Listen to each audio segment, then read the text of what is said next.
मध्य प्रदेश का high profile case Saurabh Sharma जो RTO का पूर्व कांस्टेबल है, जिसके यहाँ से करोड़ों की संपत्ति मिली थी, सोना चांदी कुंटलों में मिला था। आज उसे फिर कोर्ट लाया गया। उसके साथ शरद और चेतन भी मौजूद थे, आप तस्वीरों में देख रहे हैं। आज उसे कोर्ट में पेश किया गया।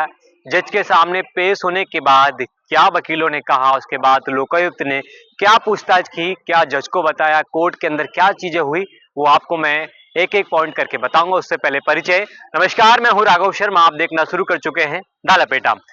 मध्य प्रदेश का high profile case Saurabh Sharma जो मध्य प्रदेश में आरटीओ कांस्टेबल था, उसके यहाँ से करोड़ों की संपत्ति मिलती है, सोना चांदी मिलता है। एक कार के अंदर 52 किलो सोना मिलता है। उसके बाद चेतन के घर से 250 किलो चांदी मिलती है।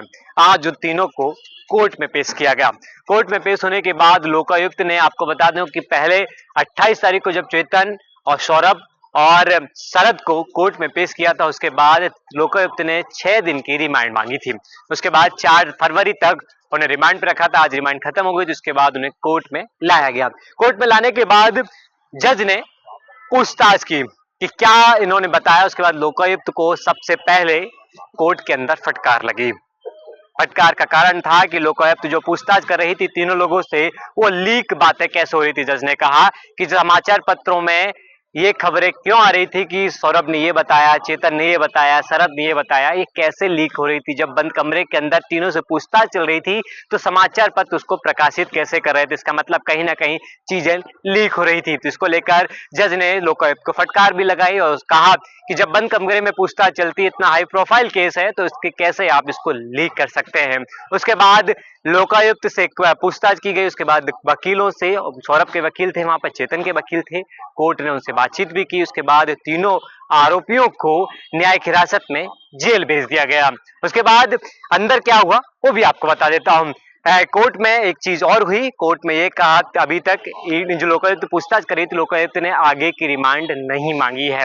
इसका मतलब साफ है कि जो 6 दिन की रिमांड लोकायुक्त ने ली थी, उसमें सारी पूछताछ लोकायुक्त ने पूरी कर ली है। क्योंकि आगे यदि पूछताछ और कर रहा होती तो लोकायुक्त फिर रिमांड की अर्जी देता, आवेदन देता, लेकिन लोकायुक्त ने आवेदन नहीं दिया। इसका मतलब ये साफ हो जाता है कि लोकायुक्त ने 6 दिन के अंदर सौरभ, शरद और चेतन से तीनों से पूछताछ कर ली है। कई डॉक्यूमेंट के बारे में जानकारी मिली है, कई चीजों को लेकर, कॉलोनियों को लेकर जानकारी मिली है। एक समाचार पत्र में पता चला कि सौरभ के जो साले हैं, उन्होंने जबलपुर में कॉलोनी काटी है तालाब के उस पर।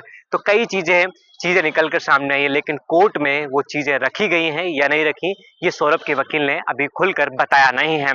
लेकिन चेतन के वकील से मेरी बात हुई। चेतन के वकील ने कहा कि चेतन को फंसाया जा रहा है। उन्होंने कहा कि चेतन की गाड़ी से जो 52 किलो सोना मिला था वो चेतन का नहीं है, ऐसा उन्होंने कहा। उसको फंसाया जा रहा है। चेतन के नाम से गाड़ी तो थी, लेकिन चेतन का सोना नहीं है।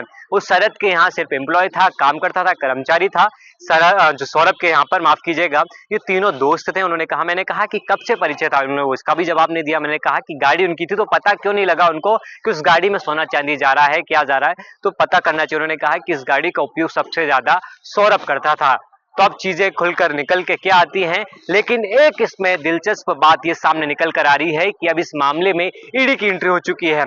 अब ईडी जेल में रहते हुए 17 फरवरी तक तीनों लोग जेल में रहेंगे और 17 फरवरी तक जेल में रहते हुए ईडी तीनों लोग से पूछताछ करेगी। ईडी की एंट्री हो चुकी है। अब ईडी सौरभ, शरद और चेतन से पूछताछ करेगी, किसका पैसा है, किसका सोना है, किसकी चांदी, चीजों को लेकर अब तीनों से पूछताछ करेगी। चेतन के वकील ने क्या कुछ कहा लपेटा से, आइए सुनते हैं। सर, कोर्ट ने आज उन्हें तीनों लोगों को जेल भेज दिया गया है। चेतन आपके क्लाइंट हैं। चेतन ने क्या क्या चीजें आपको बताई थी जब गिरफ्तार हुआ, उसके बाद चीजों से लेकर अभी तक? देखिए, चेतन को 19 दिसंबर को उसके घर की सर्च हुई थी और सर्च से संबंधित जो भी डॉक्यूमेंट, जो भी प्रॉपर्टीज उसके पास थी, वो सारी की सारी बातें उस सर्च रिपोर्ट में है। और सर्च के जो डॉक्यूमेंट्स तैयार हुए थे, वो सारे डॉक्यूमेंट्स में वो प्रॉपर्टीज के डॉक्यूमेंट्स उसके पास से जब्त हुए थे। उसने प्रारंभ से ही ये बताया है कि मेरा कोई भी सरोकार इन प्रॉपर्टियों को खरीदने में, बेचने में किसी प्रकार का। अब अनुसंधान का विषय है, पुलिस कर रही है कि क्या संपत्तियां हैं, क्या चल संपत्तियां हैं, कैसे कौन कहाँ गया है, ये सारी बातें पुलिस ने। गाड़ी से जो सोना मिला है, चेतन गाड़ी को यूज करता था, बताया कि गाड़ी मेरी है, क्या चीजों को लेकर, सोना कहाँ से आया? देखिए, गाड़ी का रजिस्ट्रेशन हो जाना सपोज मैं आपसे एक सवाल पूछूं कि आपकी गाड़ी एक रजिस्ट्रेशन में है और कोई व्यक्ति आपकी गाड़ी ले जाकर कहीं छुप रख देता है और उसके साथ में गाड़ी के साथ में कोई कार्रवाई करता है, तो क्या आप जिम्मेदार हो चेतन को तो पता होगा गाड़ी कौन लेके गया होगा। तो चेतन को गाड़ी कौन लेकर गया, क्योंकि चेतन उस गाड़ी का उपयोग ही नहीं करता था। तो पता तो होता ना सर, हम कोई गाड़ी लेते जब हैं, यूज कोई करते हैं तो कोई गाड़ी का उपयोग नहीं कर, देखिए मेरे नाम से अगर कोई गाड़ी रजिस्टर्ड हो गई और उसको मैंने चलाने के लिए अपने किसी एम्प्लॉय को दे दिया, तो किससे पूछा जाएगा? मेरे एम्प्लॉय से पूछा जाएगा कि वो गाड़ी कहाँ थी, कब थी। तो वो गाड़ी का कहीं से भी कोई भी रोल चेतन का नहीं था। सौरभ के साथ में कई प्रॉपर्टी में चेतन के डॉक्यूमेंट सामने आ रहे हैं चीजों को लेकर, ये तो प्रॉपर्टी सारे- कैसे आई है सर ये के सारे जो आ रहे हैं, हाँ। ये सारी चीजों के बारे में पूरी डिटेल्स में चेतन ने लोकायुक्त को बता दिया है। आपने अब क्या डिस्कशन किया सर? वो देखिए, अब क्या होता है कि हमारे क्लाइंट का डिस्कशन, हमारा क्या बचाव है, ये हम सब न्यायालय में रखेंगे।